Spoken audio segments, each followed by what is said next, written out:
Oxford, Ohio, December 28, 1978. A college town wrapped in the calm of Christmas break.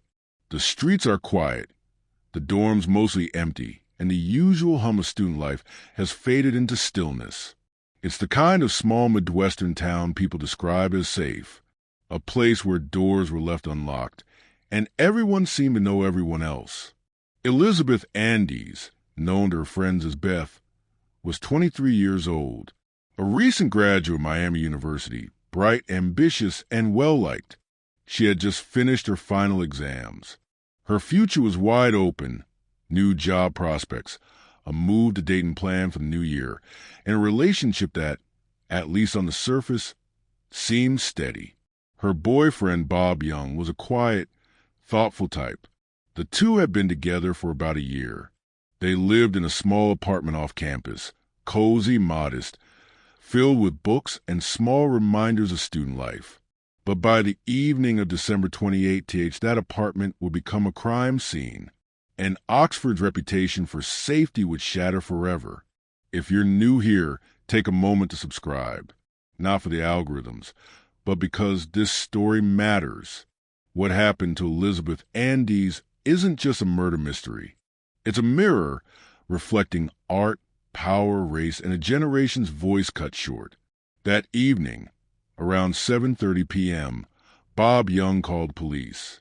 He sounded frantic. "You've got to help me.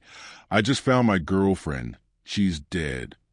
Within minutes, Oxford police officers arrived at 24 East Collins Street. Inside, they found Elizabeth's body lie on the floor of the bedroom.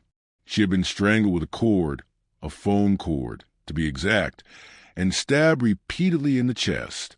The scene was brutal. Yet strangely, nothing in the apartment seemed stolen. Her purse was untouched. Her valuables still in place. It looked personal. The call had come from Bob himself, and immediately the questions began. Why did he find her? Why was he there? And what had really happened inside that quiet apartment on a cold December night? Bob Young told police he'd spent the day helping Beth move. She was preparing to start a new job at a television station in Dayton. A dream opportunity she'd worked hard to get. They'd spent the afternoon packing boxes, carrying them down the stairs, and loading them into her car. At some point, they had dinner, fast food, maybe a stop at a local diner, and then went their separate ways for a short while. Bob said he came back later that evening, around 7:15. When he entered the apartment, he noticed the lights were off. "Beth," he called. No answer. Then he saw her, motionless on the floor. The coroner would later determine she'd been dead for several hours before Bob's arrival. That detail would complicate his story. By midnight, Bob was in the police station. Officers described him as nervous but cooperative. He wasn't handcuffed. He wasn't read his rights. They just wanted to get his version. Over the next several hours, that conversation turned into a confession. According to police notes, Bob eventually said, "I did it. I killed her. I don't know why I did it." He described strangling Beth in the bedroom, stabbing her, then panicking. But by morning, something didn't add up. Bob's so-called confession was shaky from the start. He couldn't recall details, what she was wearing, how many times he stabbed her, or even what he used. He contradicted himself about the time he left. And when investigators asked him to reenact the crime, nothing lined up. He couldn't describe the weapon's location. He couldn't explain why the blood patterns on the walls didn't match his account. He said the phone cord came from the living room. It didn't. To some, it sounded like a young man in shock. To others, like guilt. By the next day, December 29th, 1978, Oxford police officially charged Bob Young with the murder of Elizabeth Andes. The headline ran in the Oxford Press, "Miami graduate slain, boyfriend confesses." For the small town, that was all they needed to hear. Case closed. But as the weeks went on, cracks began to form in the story. And those cracks would eventually swallow the entire case. Bob Young's trial began in March of 1979. The prosecution built its case on the confession. No fingerprints. No blood evidence tying him to the scene. Just his own words, spoken after hours of questioning without a lawyer. The defense argued that Bob had been exhausted, grieving and confused, that a confession was nothing more than a frightened young man trying to make sense of chaos. Jurors listened as investigators described the scene in graphic detail. They heard the tape, Bob's subdued voice, repeating the words, "I did it," but the physical evidence didn't match. There were hairs found at the scene that didn't belong to Bob, blood patterns inconsistent with his story, and not a single fingerprint linking him directly to the murder. After hours of deliberation, the jury returned its verdict. Not guilty. Bob Young walked out of court a free man. But here's the twist, a twist few remember. The very next day, the state charged him again, this time in a different jurisdiction, hoping for a different outcome, a second trial. This time, another jury listened. Another panel heard the same confession, the same holes, the same inconsistencies. Once again, not guilty. Bob Young was acquitted twice for the same murder. And under U.S. law, that meant the state could never try him again. So, if Bob didn't kill Elizabeth Andes, who did? After the trials, Oxford police considered the case closed. Officially, they believed Bob Young was guilty, even if the courts didn't. But not everyone agreed. Years later, reporters and cold case investigators would look back at the evidence and find glaring holes, mishandled crime scene photos, missing forensic data, even discarded items that could have contained DNA. In the late 1970s, forensic science was still in its infancy. DNA testing didn't exist. Fiber analysis was limited. What police called open and shut was really a house of cards. There were other leads, too. Men who'd been in the area that night. Witnesses who saw strangers near Beth's building. Rumors of jealousy and whispers about something she might have discovered before her death. But none of it was followed through. Oxford wanted its peace back. And so the case faded. But decades later, it would return. Not through a new investigation, but through a podcast. A team of journalists determined to uncover what the police couldn't or wouldn't see. Their findings would rewrite everything the town thought it knew about the night of December 28, 1978. It's been nearly 40 years since Elizabeth Andes was murdered in her Oxford apartment. For decades since a young man named Bob Young was accused and twice acquitted of her killing. For most, the case was forgotten. But in 2016, something happened that would breathe new life into the story. It began with a podcast. Amber Hunt and Amanda Rossman, two journalists from the Cincinnati Enquirer, stumbled upon the Andes case while researching old unsolved murders in Ohio. They found the name buried deep in the archives, wrapped in contradiction. A confessed killer, two not guilty verdicts, and a town that never fully moved on. They decided to tell her story. Not from the police's perspective, not from the headlines, but from the ground up. Their podcast would be called Accused. And when it launched, the case of Elizabeth Andes was thrust back into the spotlight. The first thing Amber Hunt discovered was how quickly police had settled on Bob Young. Within hours of the murder, their focus narrowed entirely on him. No forced entry, no theft. To detectives in 1978, that meant one thing. The killer must have been someone she knew. But when Hunt and Rossman re-examined the files, hundreds of pages of police notes, reports, and photos, they realized something. The Oxford police had tunnel vision. There were names, other men, neighbors, co-workers, briefly mentioned in the case file and then dropped. Witnesses who reported seeing strange cars near the apartment that night. A maintenance worker who supposedly had keys to multiple units. And a man named Larry, whose statements the police kept changing. Each lead was noted, then forgotten. Amber Hunt would later say, "This wasn't a case of police corruption. It was a case of police confidence. They believed they had the right man and stopped looking, but the evidence disagreed." In 1978, DNA testing didn't exist. Fingerprints required a perfect match. Blood typing could narrow suspects, but not identify them. The murder weapon was never recovered, but the strangulation cord, that beige phone line, remained preserved. So did the clothing Elizabeth was wearing, sealed in storage for decades. When the accused team contacted authorities, they asked a simple question: had any of that evidence ever been retested? The answer: no. It had sat undisturbed in a warehouse, untouched by modern science. But here's where the story turns, because someone else had been asking the same question long before the podcast ever aired. Bob Young himself. After his acquittal, Bob Young vanished from public view. He moved away from Oxford, changed jobs, started over. But privately, the stigma followed him. For years, people whispered.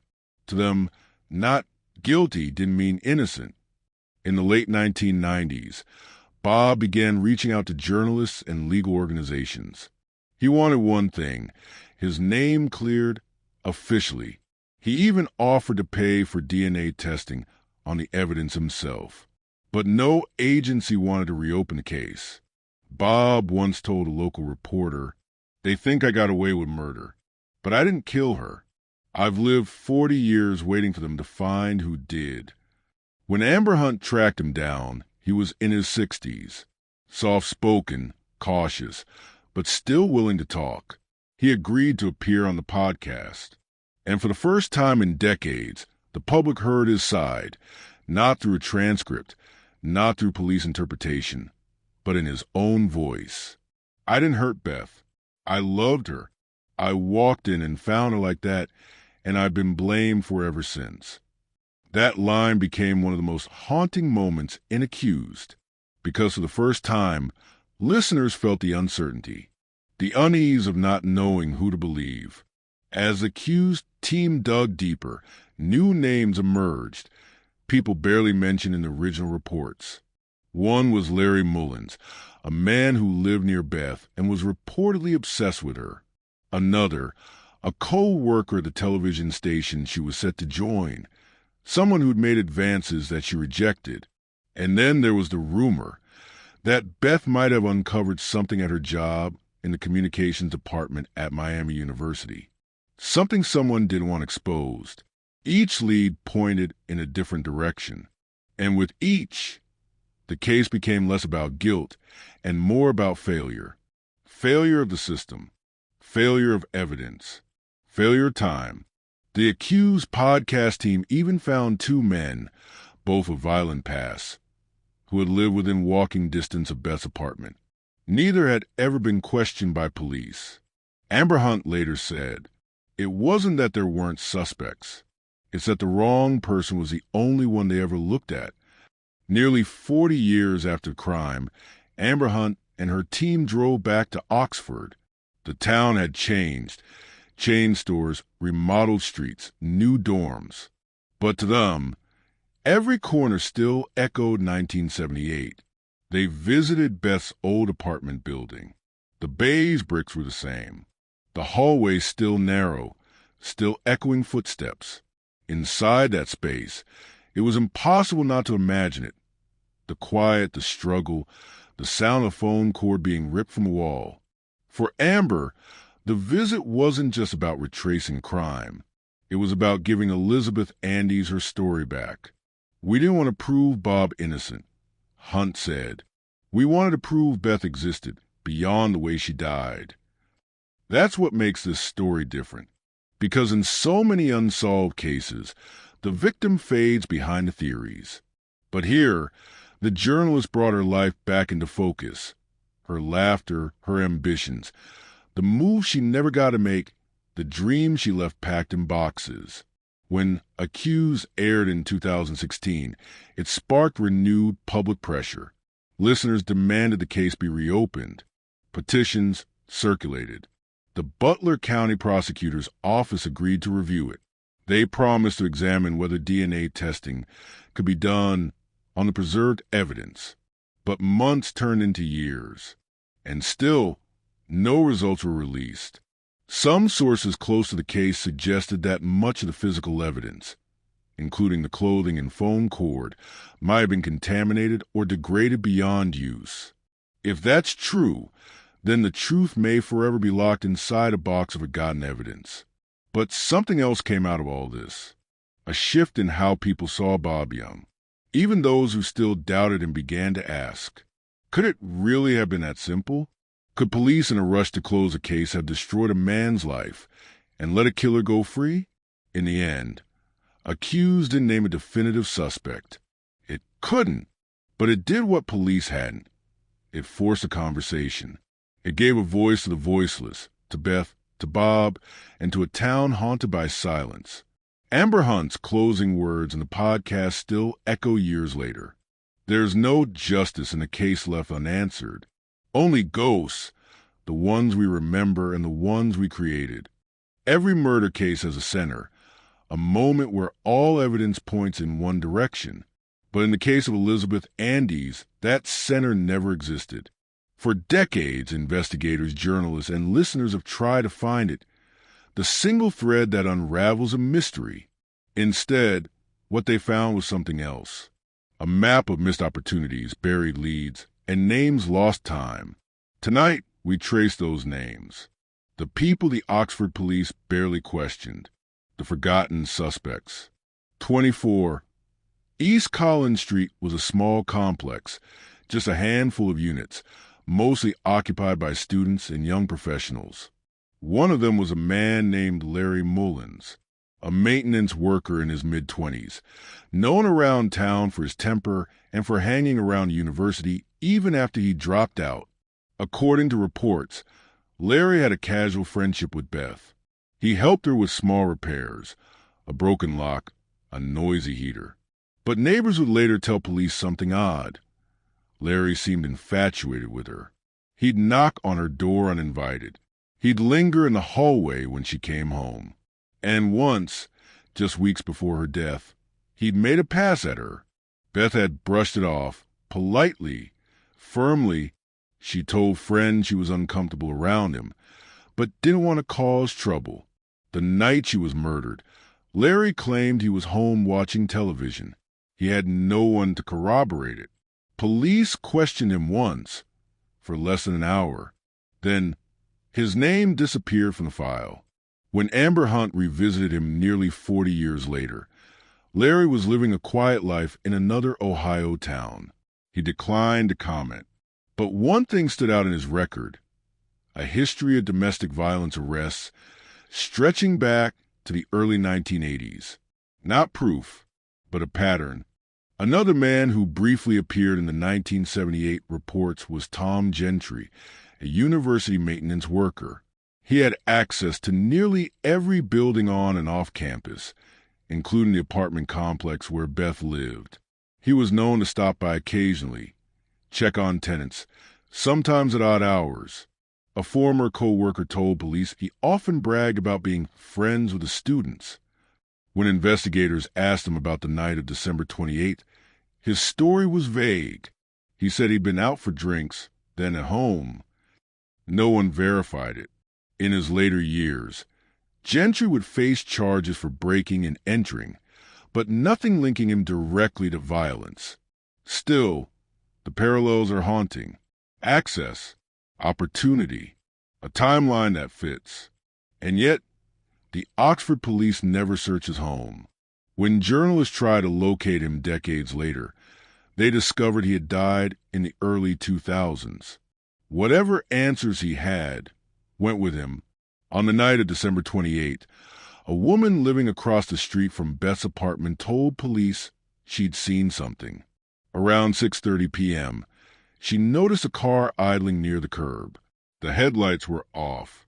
Inside was a man alone, smoking. She assumed he was waiting for someone.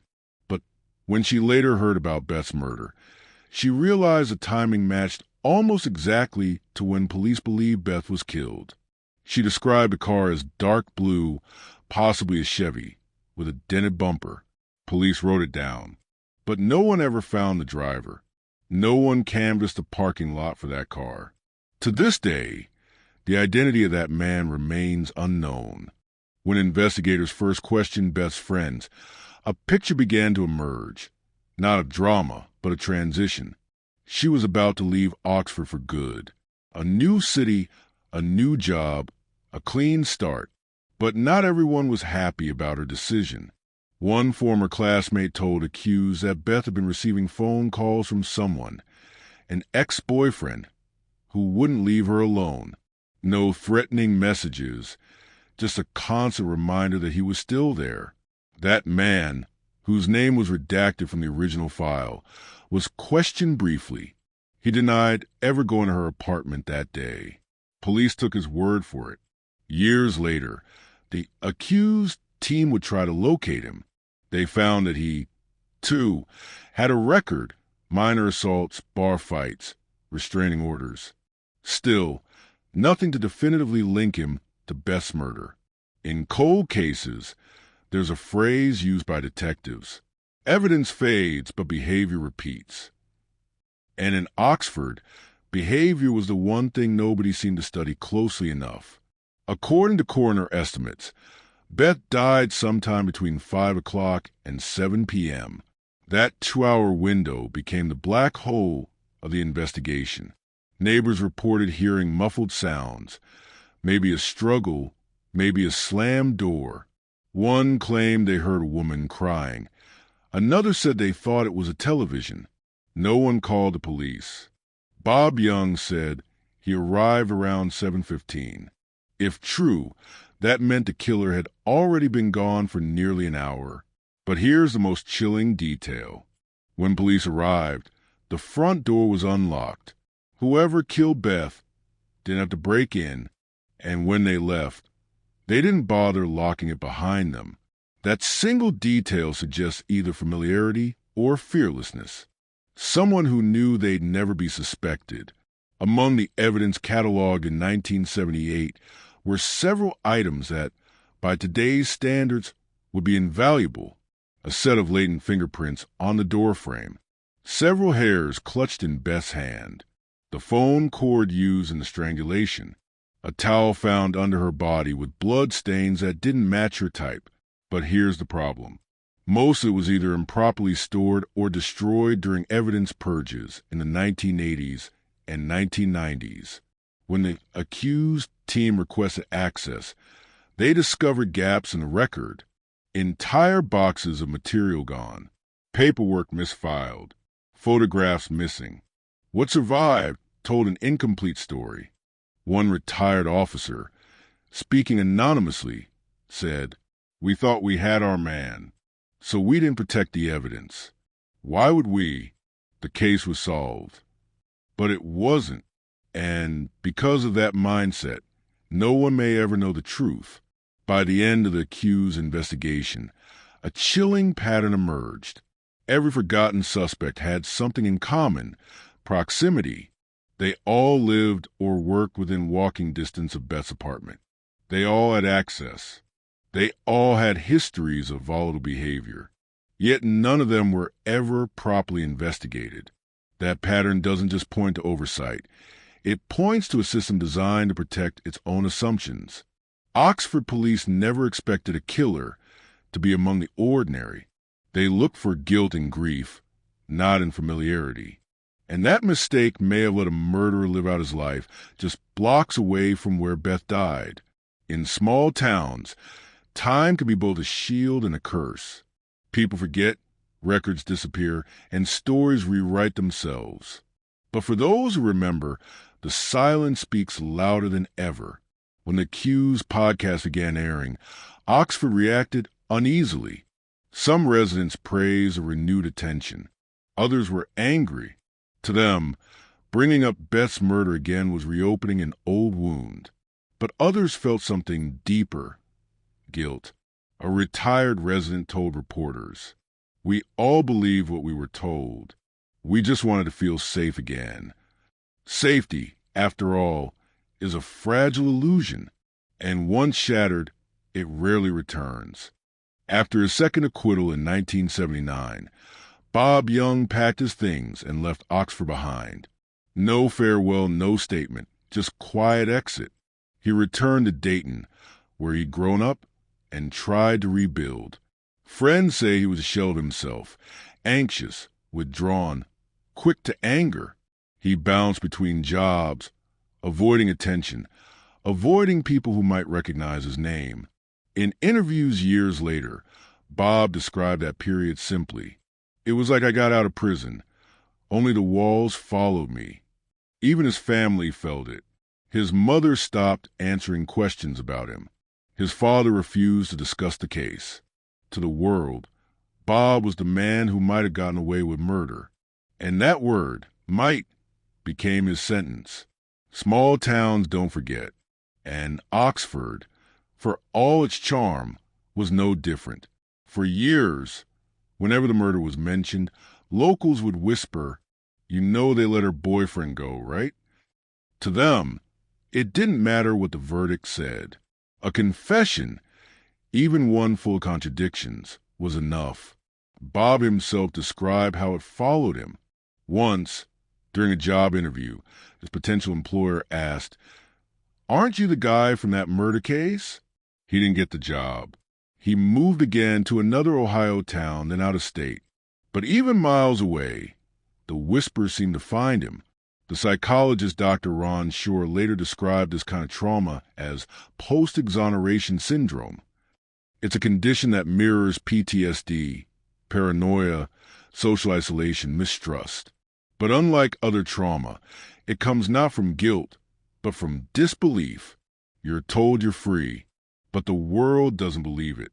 In 2016, when the Accused podcast team tracked Bob down, he was in his 60s. He'd never remarried, lived alone, still worked long hours at a maintenance job. Quiet, methodical, private. When Amber Hunt called him, he hesitated. He told her he wasn't sure it would help. But then he agreed, not to clear his name, he said, but to finally speak his truth. In that interview, his voice was steady but weary. He talked about Beth, about finding her that night, about how fast everything fell apart. "I found her there and I called for help, and they decided I did it. That's all there ever was to it." The podcast humanized him in a way news stories never did. Listeners heard not just an accused man, but a broken one, someone who'd spent 40 years living in the shadow of a crime he swore he didn't commit. Amber Hunt later said, "He wasn't charming, he wasn't dramatic, he was tired. He'd been carrying a story no one wanted to hear." While Bob lived under suspicion, Beth's family lived under sorrow. Her parents never recovered from her death. Her mother, Ruth Andes, once told a reporter in 1981, "I try to picture her older, married, kids maybe. Then I remember how she looked that day, and I can't." For years, Ruth believed the police got it right. But as the decades passed, doubts crept in, not because she wanted to clear Bob, but because she wanted the truth. "If he didn't do it," she said quietly, "then who did?" Her question still has no answer. Beth's younger brother declined all interviews for decades. When contacted by the Accused team, he simply said, "It's not something we ever stopped thinking about." In families touched by unsolved crimes, grief becomes a language of its own, silent, private, endless. You stop hoping for closure and start hoping for peace. But peace never came to the Andes family. To this day, the central question of the case remains: why did Bob Young confess? Psychologists who study the transcript have a theory: coerced compliance. It happens when exhaustion, fear, and pressure lead an innocent person to say what investigators want to hear. Bob had been questioned for hours, without food or sleep. He wasn't read his rights until after the confession. The officers present described him as dazed and in shock. Modern interrogation experts have analyzed the tape and noted red flags: leading questions, repetition, emotional manipulation. Dr. Saul Kassan, an expert on false confessions, once said of similar cases, "The more emotionally invested police are in a suspect's guilt, the more likely a confession will fit their story, not the truth." When you listen to the tape today, it's not the voice of a killer. It's the voice of a young man breaking under pressure. Even after the podcast aired and the case gained renewed sympathy for Bob, not everyone was convinced. In online forums, debate raged. Some listeners argued that his calm demeanor was suspicious. Others pointed to the inconsistencies in his confession and his life afterward as proof he was telling the truth. But one thing was certain: the case had turned him into something rare, a man both exonerated and condemned. And maybe that's the cruelest truth of all. When justice fails, it doesn't just punish the innocent, it erases the meaning of innocence itself. In the years after accused, Bob stopped talking to reporters. He refused interviews, avoided public mention. But those who knew him say he carried Beth's memory quietly. He never blamed her, never the police, never even the town. He just wanted to forget. "It's over," he once said, "but it never ends." That line became a haunting refrain in the retellings of his story, a reminder that survival doesn't always mean freedom. Bob Young lived and died with that shadow. He passed away in 2022, never charged again, never officially cleared. He took with him one last unanswered question: what really happened in that apartment? Every town has its legend. In Oxford, it's not a ghost story or an urban myth. It's a question. A woman brutally killed, a man accused and acquitted, and a truth no one ever proved. Bob's life became a study in what happens when the justice system chooses certainty over curiosity. He lost everything. Not because he was guilty, but because no one could imagine he wasn't. In the end, innocence wasn't protection. It was punishment. December 28th, 1978. Elizabeth Andy's apartment, number 10, Oxford Arms. Police photographs from that night show a small, cluttered living room, textbooks on the floor, a toppled chair, and in the bedroom, Beth's body, lying face up, her arms bound with a phone cord. The scene looked chaotic, but to trained eyes, it told a story. There were no signs of forced entry. The door wasn't broken. The windows were locked, and the lights were on. Investigators concluded she must have known her attacker. But that's where the logic started to blur, because the same evidence that seemed to confirm Bob Young's guilt also created doubt. For example, the phone cord around her neck had been wrapped in a way that suggested planning, not rage. The knots were neat, deliberate. Forensic analysts later called it methodical, not impulsive. That single detail, the precision, would haunt modern investigators decades later. Let's rebuild the timeline. On the night of December 28th, Bob and Beth went to her apartment around 9 p.m. They had dinner. They planned to drive to Dayton the next day for New Year's. Neighbors reported hearing voices around 9:30. Nothing unusual, just conversation. At 10:30, one neighbor said they heard a brief thump, like furniture moving, then silence. At 11:20, Bob called the Oxford police, saying he'd found his girlfriend dead. He said he came home, found her unresponsive, tried to resuscitate her, and called for help. When police arrived, they noticed his clothes were damp from what he claimed was his attempt to clean her up and cover her. They also noted something strange. There were no bloodstains on his hands or arms, despite the violence of the scene. That detail, the absence of blood, would later puzzle forensic experts, because whoever killed Beth had been close enough to get splattered, but Bob wasn't. At the time, blood pattern analysis was primitive. Investigators looked, took photos, and made notes, but they didn't test spatter angles or directionality. When the case was revisited decades later, digital analysts ran modern reconstructions based on those original photographs, and what they found contradicted the initial assumptions. The blood pattern suggested two distinct moments of violence. First, a blunt force blow near the base of the skull. Then, manual strangulation.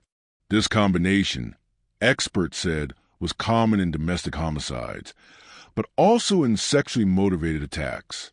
Only, there were no signs of sexual assault, no semen, no torn clothing, nothing. It was as if the attack had purpose, but not passion. That confused everyone, and it still does. The police dusted the apartment for fingerprints. Dozens were found. Most were Beth's, some were Bob's, but a handful didn't match either of them. In 1979, there was no DNA testing. The unmatched prints were noted and filed away. When forensic experts revisited the case in the 2000s, they found those latent prints were never compared to any criminal database. They'd simply sat in storage. The same went for hair fibers. Several strands of hair found on Beth's clothing were labeled inconclusive and never tested further. When the accused team requested DNA testing, the samples had degraded beyond analysis. Time had erased their voices.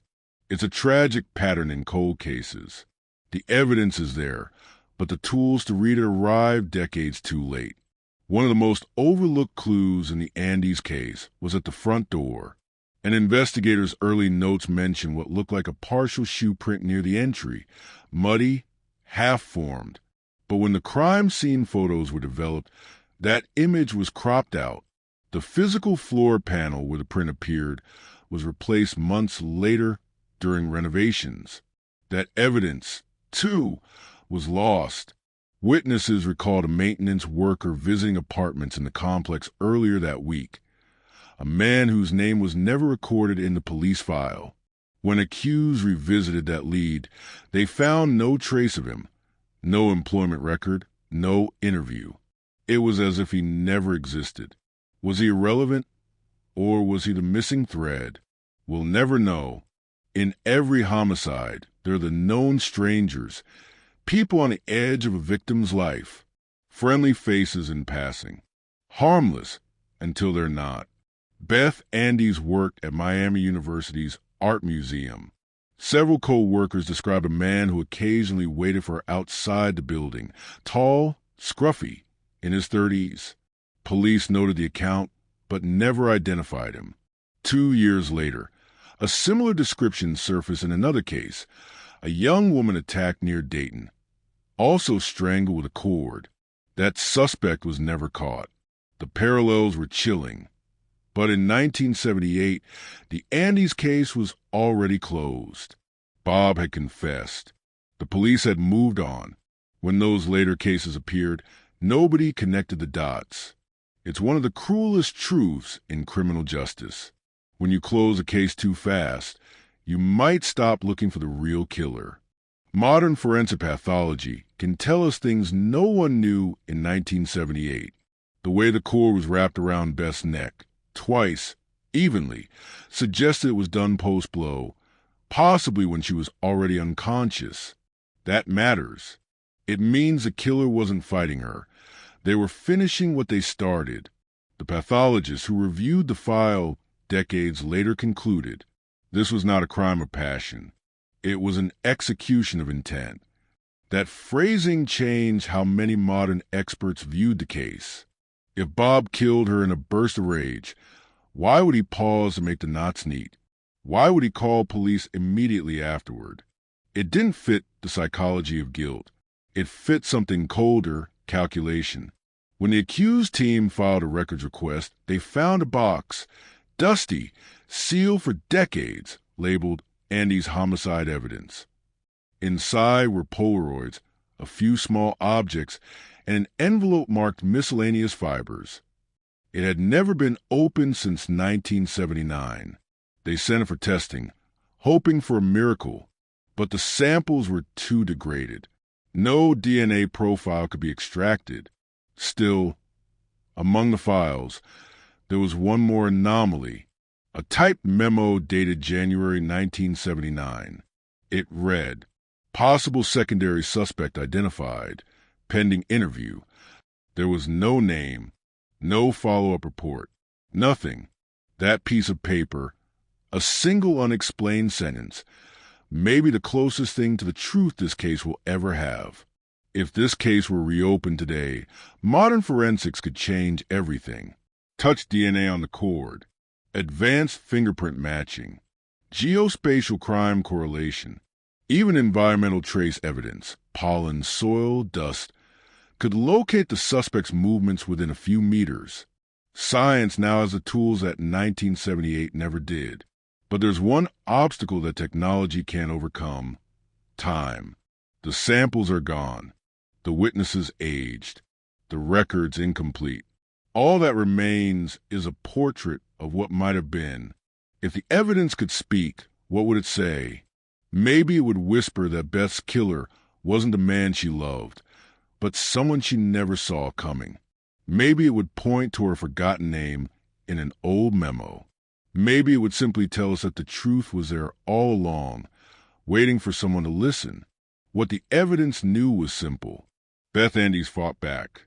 She was alive long enough to leave a trace. And that trace, however faint, still haunts the edges of Oxford. Every unsolved case holds two truths: the one written in reports and the one written in blood. The first may fade. The second never does. From day one, police locked in on Bob Young. They saw motive in the argument he and Beth had that week. Opportunity. He was the one who found her.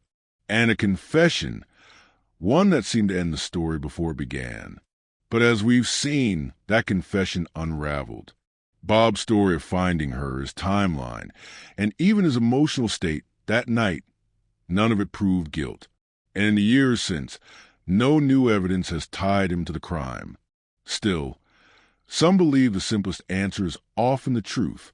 They point to his inconsistent details, his decision to clean up the scene, and his broken demeanor in later interviews. Maybe he snapped. One retired officer once said, "You don't need evil, just a bad moment."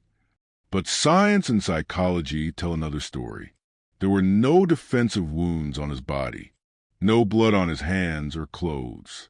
And the methodical nature of the binding, that neat, deliberate wrapping, felt more like ritual than rage.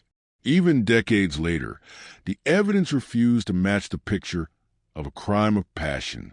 The second theory surfaced years later, after journalists uncovered forgotten police notes. There had been reports of a man wandering the Oxford Arms complex in the days before Beth's death, unkempt mid-30s, carrying a backpack. He'd knocked on at least 2 apartment doors, asking for directions, asking odd questions. One witness told police he gave her a strange feeling, but his name was never recorded.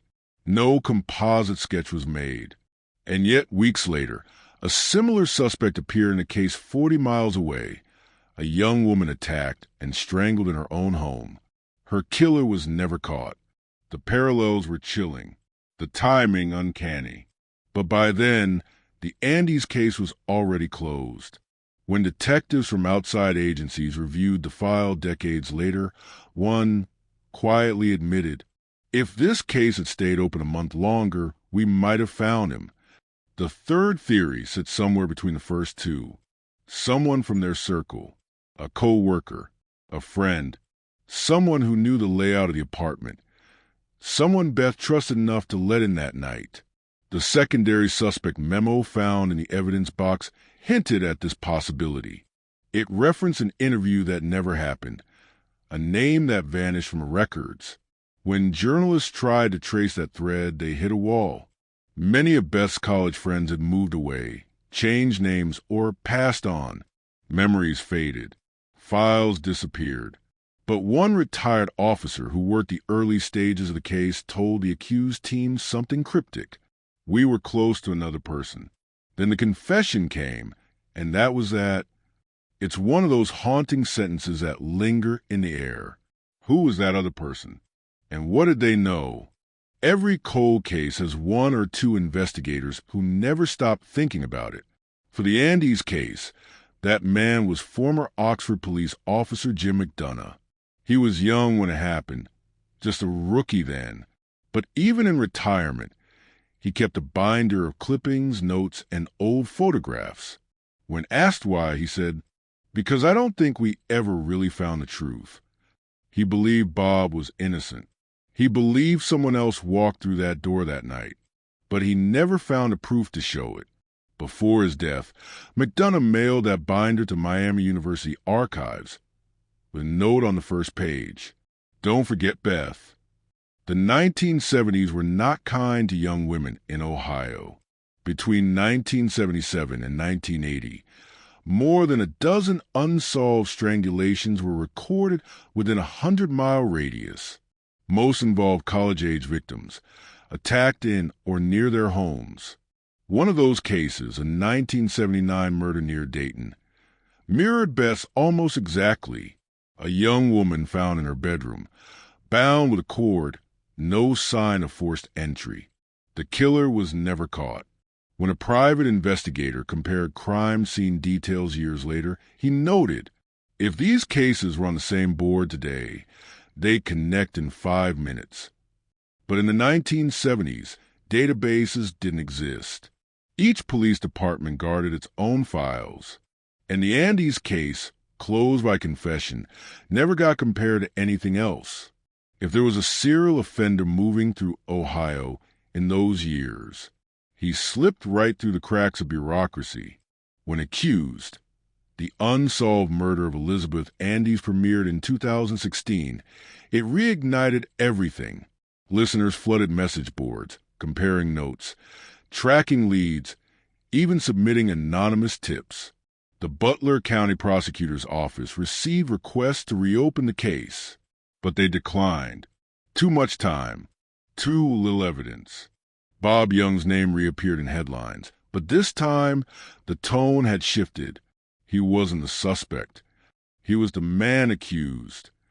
For the first time, the narrative had changed. Not officially, but publicly. And sometimes public truth is the only kind that history allows. Beth's family rarely speaks publicly anymore. Her parents have both passed. Her surviving relatives have chosen privacy. But in their few words over the years, one message remained constant. We just want the truth. That's all we ever wanted. For them, this wasn't about blame. It was about acknowledgement that their daughter's life was worth more than the rush to solve her death. Bob Young died in 2022.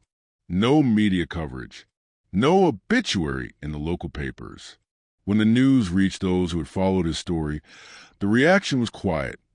Not shock, not closure, just quiet. For 43 years, he lived in the margins of a crime that may not have been his. He never moved far, never changed his name, never escaped the label that followed him. One of his last known quotes, in a rare interview, was this: "They made me the story, but I was just there when it ended." In that line lies the tragedy of this case. A woman's life lost, a man's life erased, and a truth that neither could escape. The murder of Elizabeth Andes remains officially closed and eternally unsolved. No DNA, no fingerprints, no definitive suspect, just a list of possibilities, and the echo of what might have been. But maybe closure was never the point. Maybe what matters more is what her story revealed, about justice, about truth, and about how easily both can fracture. Every cold case begins with evidence, but the good ones, the ones that haunt, end with humanity. Elizabeth Andes was 23 years old. She loved art, animals, and laughter that made people look up from across the room. She deserved more than a mystery. She deserved a life remembered, not a case retold. And maybe, just maybe, remembering is the closest thing to justice left. Justice doesn't end with time. It ends when we stop asking questions. Subscribe, stay curious, and keep the search for truth alive.